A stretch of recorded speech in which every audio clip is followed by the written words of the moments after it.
Último momento. Primicia. Exclusivo. Escándalo por corrupción.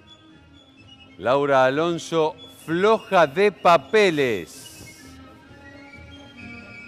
Pagó 1 millón de pesos a empresa de Cambiemos por trabajos de prensa.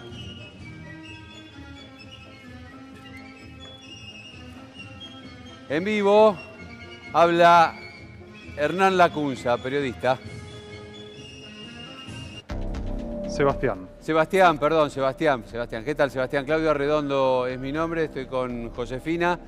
Y estamos, bueno, habrás escuchado el título de la placa roja, evidentemente. Tiene que ver con esta denuncia por corrupción contra Laura Alonso. ¿Qué es lo que te incentivó, lo que te llevó a hacerla? ¿Y cuánto hace que venís trabajando en este caso? Vengo trabajando desde el verano pasado, desde diciembre pasado, porque lo que detecté fue que Laura Alonso había contratado por la Oficina Anticorrupción a una consultora de prensa que había sido fundada por asesores del PRO, que habían trabajado con el PRO bastante en los pasados 10 años, pero que particularmente habían anotado a la consultora, habían inscrito a la consultora en diciembre de 2015, esto es cuando asumió Mauricio Macri. Sí. Bueno, hay un cúmulo de irregularidades en la contratación. La consultora también se dedica a hacer lobby para empresas, así lo anuncia, por lo cual era totalmente irregular que funcionara en el marco de la Oficina Anticorrupción y a su vez a través de contratos fraguados, porque no era con la consultora, sino con los dueños de la consultora, como una forma de disimular el vínculo. Nati. Careza, ¿cómo andás? Natalia, ¿qué decís? ¿Cómo estás? Bien, ¿vos? ¿Hay alguna posibilidad de que acá se compruebe que hay conflicto de intereses? Digo, sobre todo por el cargo que ocupa Laura Alonso.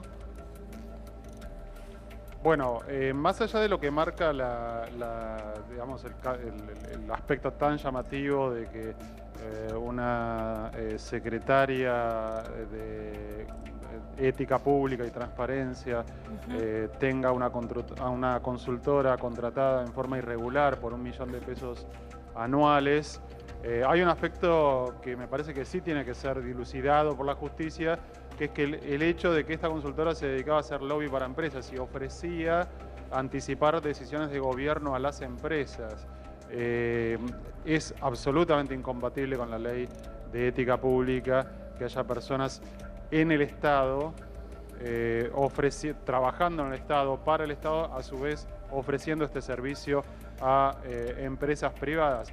Otro aspecto también a ser tratado es que esta consultora o uno de los socios de la consultora tenía un contrato con Jorge Triaca y Laura Alonso en su momento dijo que investigaba a Jorge Triaca por lo de Sandra Heredia y todo aquel escándalo y al mismo tiempo esta persona asesoraba a Laura Alonso y a Jorge Triaca muy cercanamente. ¿Solo a Jorge Triaca de los funcionarios del gobierno o habría otros funcionarios también implicados? Es una consultora muy vinculada al PRO y los contratos se extendían también al Ministerio de Defensa, al Ministerio de Medio Ambiente, a la Presidencia Provisional del Senado, al despacho del senador Pinedo, que contrató a varias personas de esta consultora.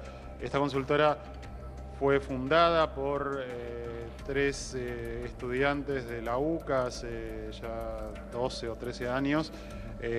Actuaba informalmente, como decía anteriormente, cuando Macri asume la presidencia, la consultora se anota formalmente y allí con la expectativa de que le llegaran contratos y el tercer socio se separa de la consultora en ese momento porque pasó a ser funcionario del gobierno.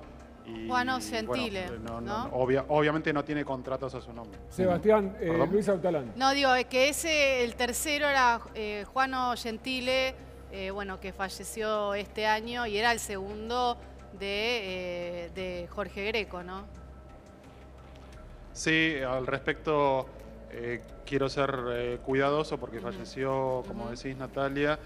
Y no, digamos, los datos concretos, lo que marca la irregularidad es con los otros dos socios, ¿sí? Los que multiplicaron funciones y tenían un cúmulo de contratos en diferentes dependencias del Estado, eran los otros dos socios, dado que el tercer socio falleció y que era una persona de trato amable con los periodistas, como vos sabés. Sí. No, prefiero ser cauto con respecto a él. Sebastián, Luis Autalán, ¿cómo estás? Hola Luis, ¿cómo te va? Bien, bien. No es una ironía, pero digo, teniendo en cuenta la talla de periodista que sos, ¿avisorás que te pueden responder que técnicamente no es delito una frase que lamentablemente se hizo cliché de la Oficina Anticorrupción? Bueno, porque como decís, Laura Alonso se dedicó sobre todo a actuar más como defensora oficial de los funcionarios que como auditora de los funcionarios del gobierno de Mauricio Macri, por lo cual es una respuesta que yo quizás hubiera querido que me diera Laura Alonso, porque no me la dio, porque no intentó responder, trató por el contrario de evadir todo el tiempo las respuestas. Yo insisto, esto comenzó en diciembre pasado y traté de obtener las respuestas como tratamos de obtener las respuestas de los periodistas por una vía directa de llamando y preguntando, algo que era relativamente sencillo de saber. Y por el contrario, Laura Alonso lo que hizo fue interponer recursos una y otra vez para evitar responderme, porque yo en un momento presenté pedidos formales para obtener estos datos y Laura Alonso presentó múltiples recursos. Uno de ellos fue, por ejemplo, decir que si me daba los datos de por cuánto había contratado a estas personas, desde cuándo, con qué función, vulneraba datos personales. O sea, vos fijate, Luis, lo llamativo del argumento en boca de una secretaria de Transparencia, que vulnera datos personales si da a conocer a quién contrata ella para su oficina. Bueno, lo que ocurría era que no podía o no quería dar los datos porque había un aspecto a dilucidar que merecía ser explicado porque había un aspecto turbio. Sebastián, Josefina te habla, ¿cómo te va? Buenas tardes. Preguntarte, vos hace un ratito Hola, nada más... Hola Josefina, ¿cómo estás? ¿Qué tal? Hace un ratito mencionabas que se trataba de 1 millón de pesos anuales. Hasta ahí es correcta la información. Sí. ¿Podría ser? Es correcta. Sí.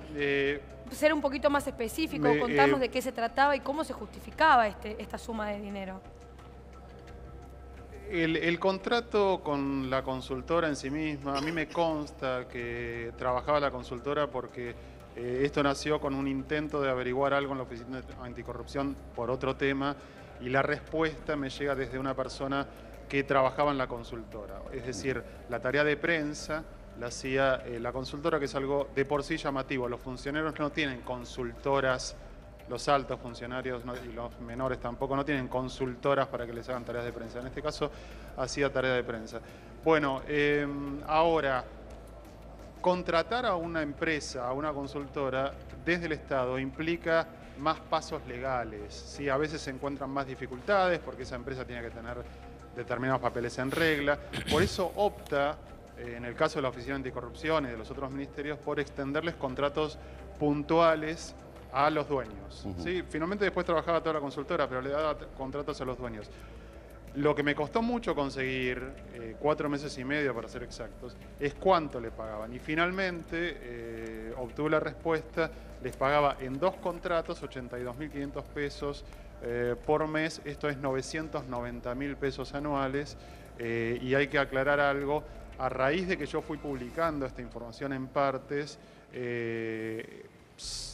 dieron de baja estos contratos repentinamente y la consultora dio de baja su página web, por lo cual si uno ahora intenta acudir allí a donde detallaba, por ejemplo, qué servicios brindaba, los servicios de lobby, dice que hay una página web en mantenimiento. Bien.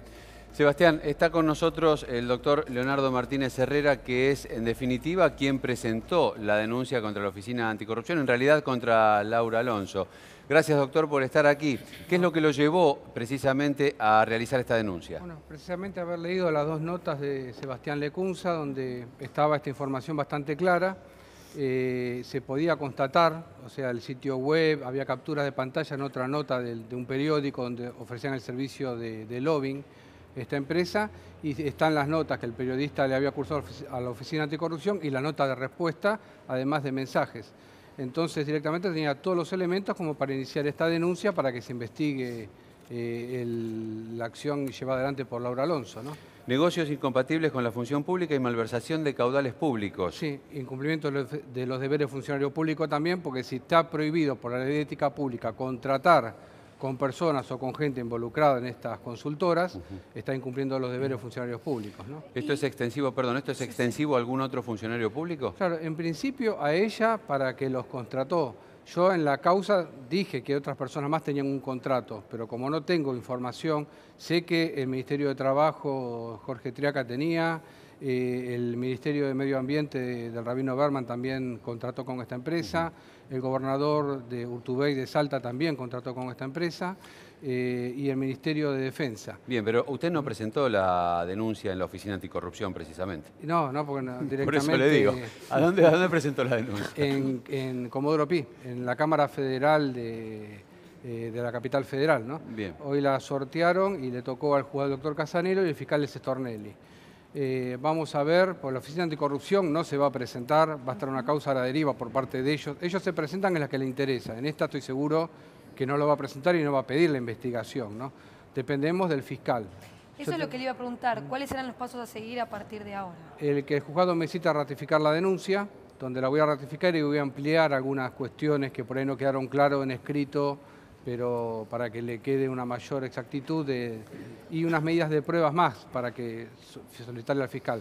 Después que yo ratifique, le corre en vista al fiscal y el fiscal tiene que decidir si imputa a Laura Alonso para proseguir la causa o le termina desestimando por inexistencia de delito, ¿no? ¿Usted tiene conocimiento sobre si esta empresa, por ejemplo, sigue asesorando, me imagino que a Laura Alonso no, pero a otros funcionarios involucrados podría? A Pinedo sí, en el Senado, lo siguen asesorando. Ahora, cada secretaría, cada dependencia, digamos, del Estado, en todo caso, ministerio, tiene su oficina de... Bueno, eso es lo raro, porque si tienen su oficina de prensa... De prensa, perdón. ¿Por qué fue vaciando la oficina de prensa y terminar arreglando con esta consultora, desplazando al personal que debería para contratar a esta empresa, que también es raro, porque que le den el servicio de prensa a una consultora que ofrece servicios de lobby, ¿sí? Justo en la Oficina Anticorrupción? ¿Qué quiere decir? Y uno de los servicios que ofrecían era de brindar información sensible a las empresas vinculadas con los gobiernos de Latinoamérica. Entonces, si hay un lugar que tiene información sensible, es la Oficina Anticorrupción. Claro. Y le están manejando a la prensa gente que trabaja con empresas privadas, ¿no? Doctor, ¿le sugiere algo el rol, o sea, usted remarca el rol del fiscal? ¿El apellido Stornelli le da alguna interpretación especial o da lo mismo? Creo que fue secretario de Seguridad de Boca cuando Macri era presidente, ¿no? Claro, sí. Por eso le pregunto. Vamos a ver, dependerá de él las medidas que quiera impulsar o no de la causa. Y creo que tiene vínculos con Angelisi, si no mal no recuerdo, ¿no? Para consultarle a Sebastián, digo, ¿cuál era la relación de Laura Alonso con lo que funcionaba como su equipo de comunicación? Y además, si hay comprobantes de esta relación con esta consultora.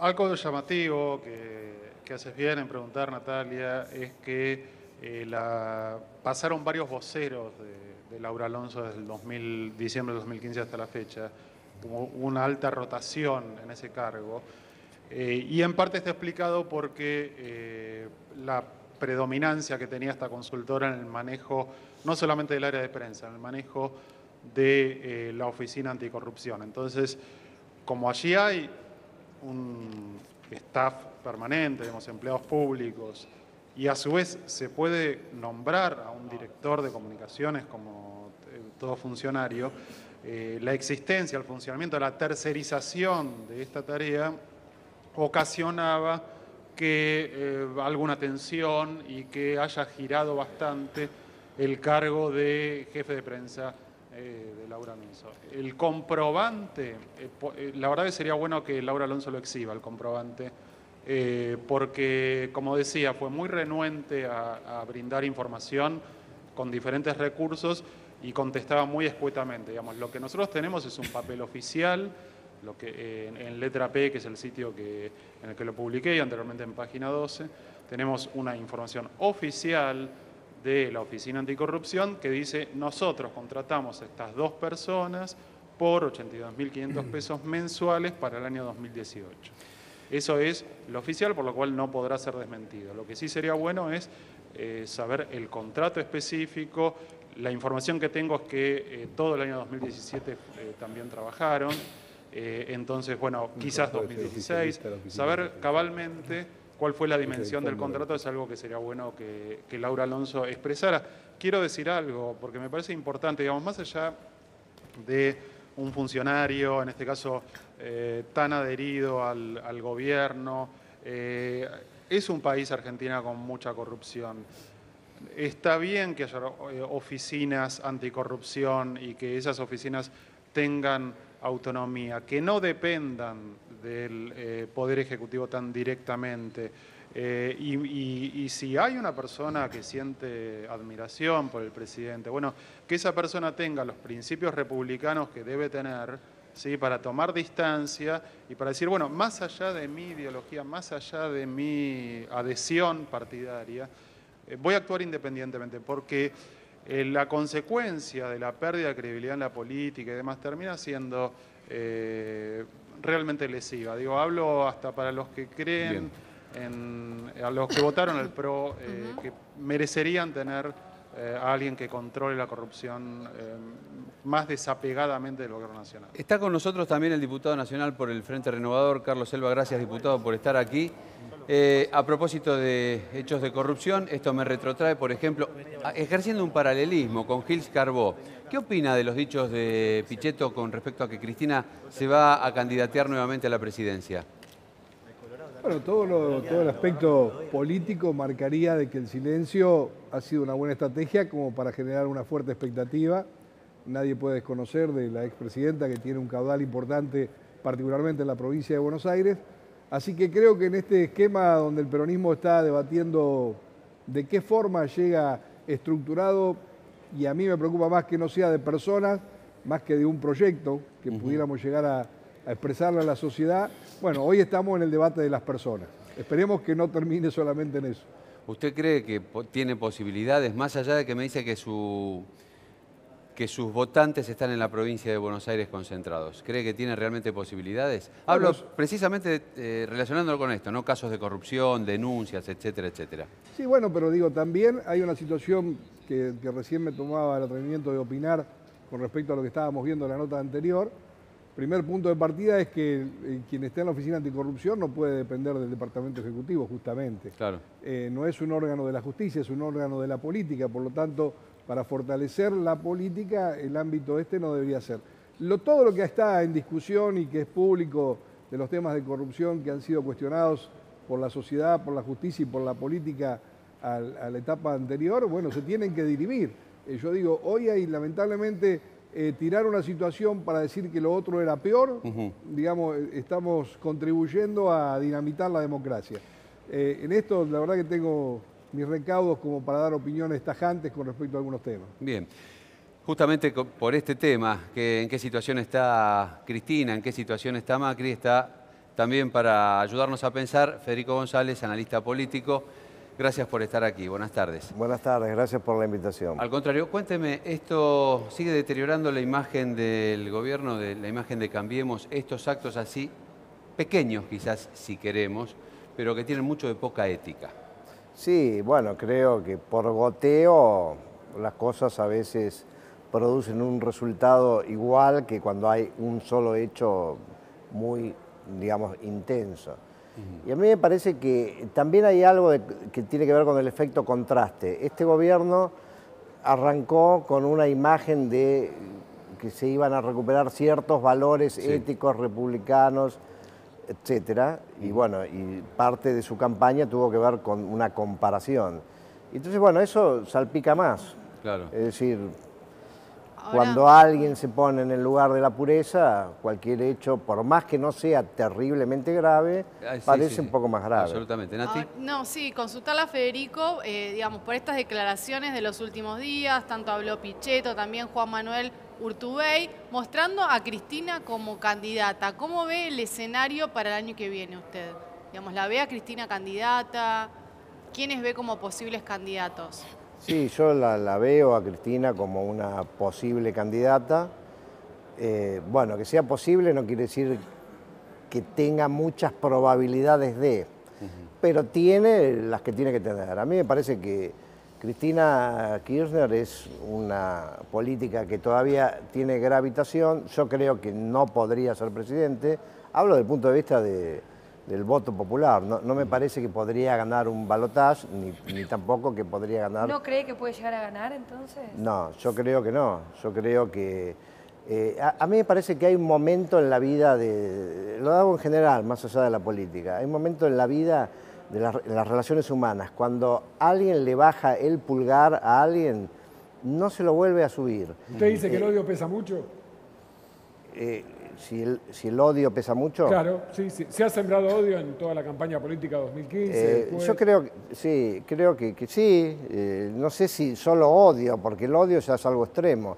Hay muchos matices, el odio, la antipatía, el aburrimiento. Es una gama de grises, de claroscuros. Y me parece que en las elecciones las personas, como en la vida, deciden en base a dos grandes factores, lo que quieren y lo que no quieren. Absolutamente. Y a veces lo que no queremos es más claro que lo que queremos. Totalmente. Y eso termina ¿Por pesando. qué creen, a ver, por ejemplo, Carlos, que Cristina, porque te veo ahí muy sonriente, tengo que preguntarte, ¿por qué crees que Cristina elige el silencio en este momento? Primero para decirte por qué un poco la risa para no expresar preocupación, pero yo tengo una frase personal que digo, siempre mueve más la bronca que la pasión. Y en esto el gobierno ha tenido una estrategia de generar bronca con hechos algunos fundados y otros, por supuesto, puestos varias veces en los escalones por una cuestión de estratégica que le ha salido bien. Yo digo, hoy la sociedad, y no me quiero ir de esto, ¿qué uno ve de esta preocupación que vemos? Hay un bastardeo a la política, digo, lo vivimos nosotros en la Cámara de Diputados con montones de situaciones, con muchas cuentas pendientes sobre la sociedad, pero también con un menoscabo permanente. Y en eso hay una estrategia. Hay una estrategia permanente que surge del gobierno en algunas medidas y, por supuesto, pone en este debate de que las candidaturas pareciera ser, como te lo dije hace un ratito, que se busca más atacar a las personas que lo que representa cada una de las personas. Y Cristina hoy tiene un caudal importante de votos, lo sigue teniendo, lo demostró al ataque sistemático que tuvo y bueno, mantuvo un caudal importantísimo de votos en la provincia de Buenos Aires, sí. O sea que eso no se puede soslayar en ningún esquema de construcción política, ni desde la oposición, ni desde el mismo partido tampoco. El infierno